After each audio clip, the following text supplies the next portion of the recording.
esta es la parte 2 de la videocolumna de Fabricio Mejía.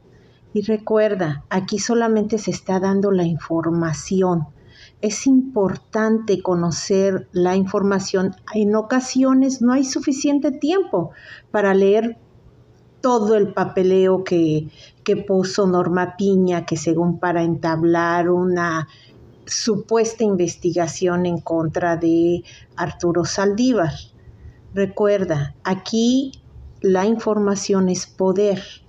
Entonces, simplemente Fabricio Mejía está narrando y aquí no estamos diciendo si hay culpables o inocentes. Simplemente es un ataque hacia la 4T, hacia el presidente y, claro, hacia la presidenta próxima de México, Claudia Sheinbaum Pardo. Pero escuchemos y lo demás comenta.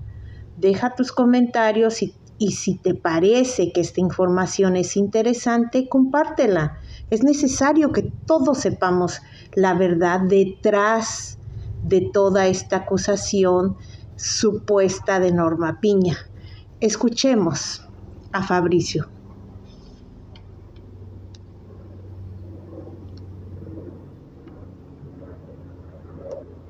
Por la cercanía de su tía con Morena.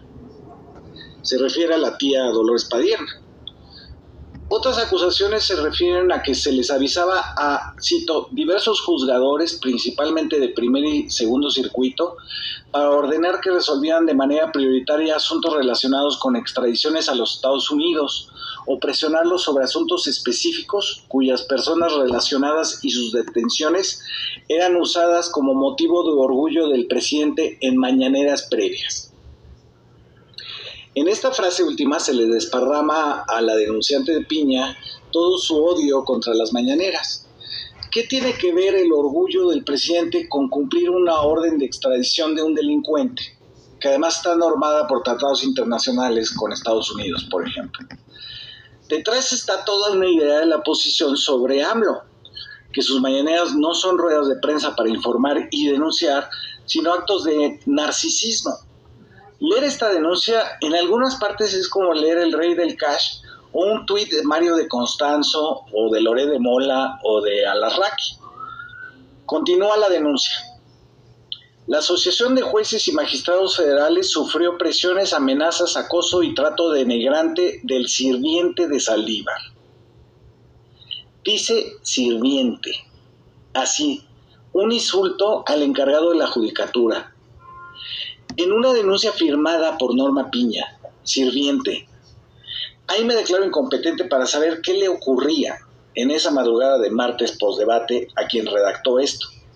Se le empezaron a salir los odios, el aborrecimiento, la furia contra los denunciados, a tal grado de decirle criado a un funcionario público. Dice la denuncia. El juez Francisco Migoni, así dice, fue presionado a tal grado que prefirió renunciar. Lo anterior con motivo de las resoluciones en las que levantó el bloqueo de cuentas que la UIF tenía sobre Hidrocinsa, así dice, aunque es hidrocina.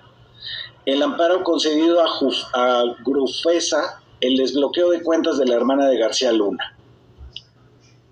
Se trata del juez Francisco Gorka Migoni Goslinga, que le perdonó a Hidrocina el bloqueo de sus cuentas por vender gasolina robada a Pemex en sus expendios.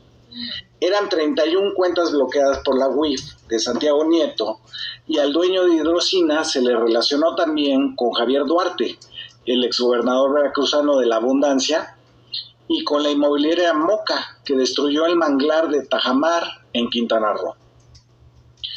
En cuanto a Grufesa, es el grupo de fármacos especializados S.A., que durante el gobierno de Peña Nieto ganó 106,000 millones por licitaciones de sus medicinas y concentró el 35% de toda la compra del gobierno. Los Pérez Fayad de Gufresa no necesitan de un amparo de un juez, son los mismos dueños de Farmacia San Pablo.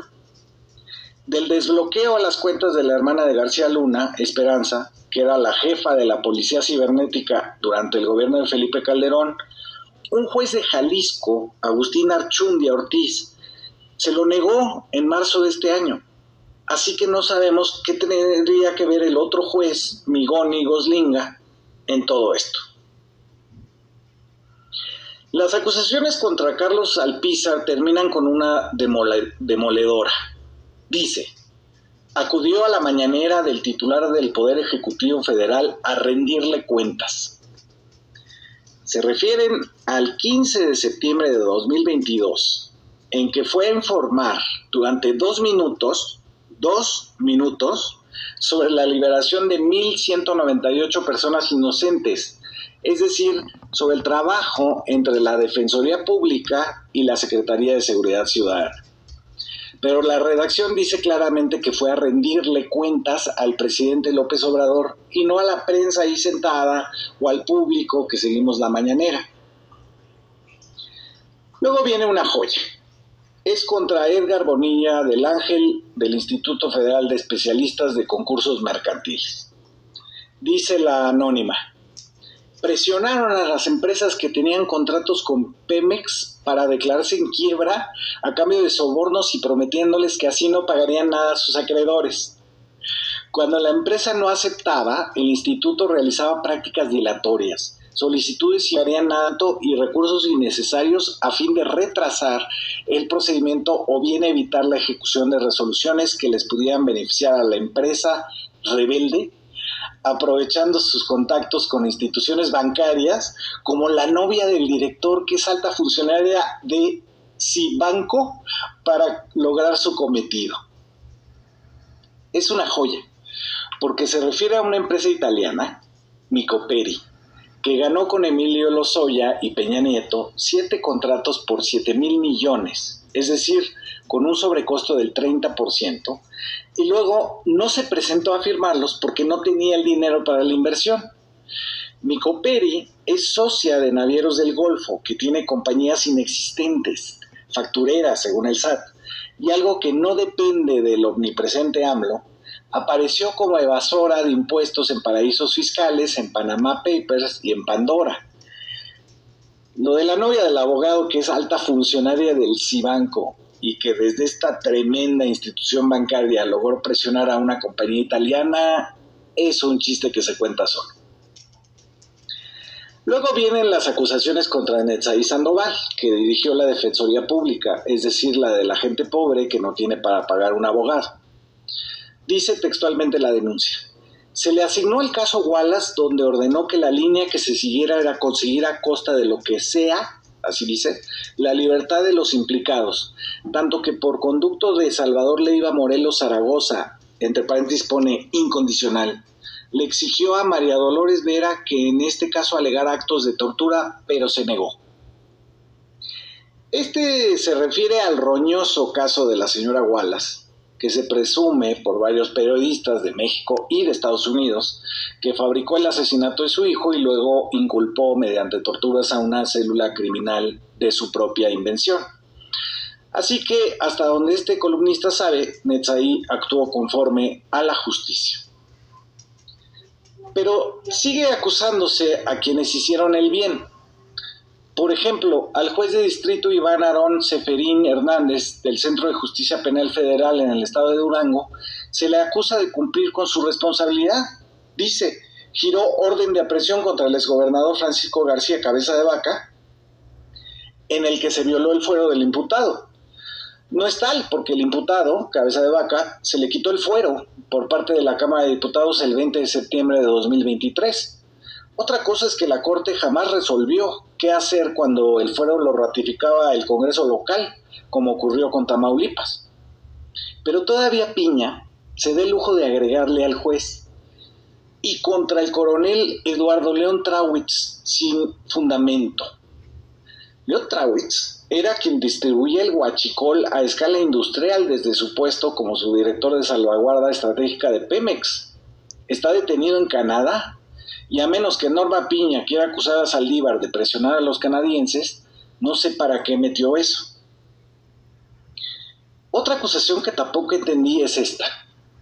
Juez José Artemio Zúñiga Mendoza pasó de resolver los asuntos de Lozoya, Videgaray, García Luna e Ignacio Valle a ser readscrito para librar órdenes de cateo al hermano del Mencho, todas las resoluciones dictadas atendiendo a las instrucciones del exministro.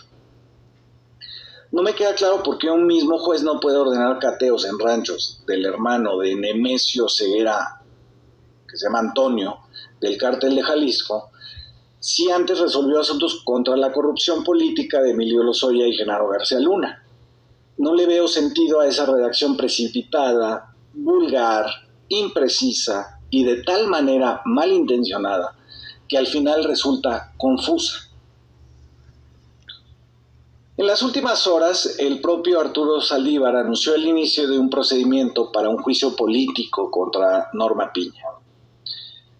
Lo de la denuncia anónima fue su manera torpe, burda y obtusa de meter a un poder como el judicial en la elección de este año. Saldívar señala las argucias para influir en que se quedara en el Tribunal Electoral como presidente el impresentable de Reyes Rodríguez Mondragón, pieza del grupo de Felipe Calderón. Piña señala gente por nombre y apellido en los medios de comunicación, pero no exhibe a su denunciante anónima. Al mismo tiempo, amenaza con liberar a todos los presos por prisión preventiva oficiosa, una cifra que ronda las 60,000 personas que estarán libres con liberar a ellos, secuestradores y narcotraficantes. Todo a la mitad de las campañas para renovar la presidencia de la República. Está claro que Piña está ahí para librar una guerra contra la 4T. Su nombre es desestabilizar. Por la cercanía de su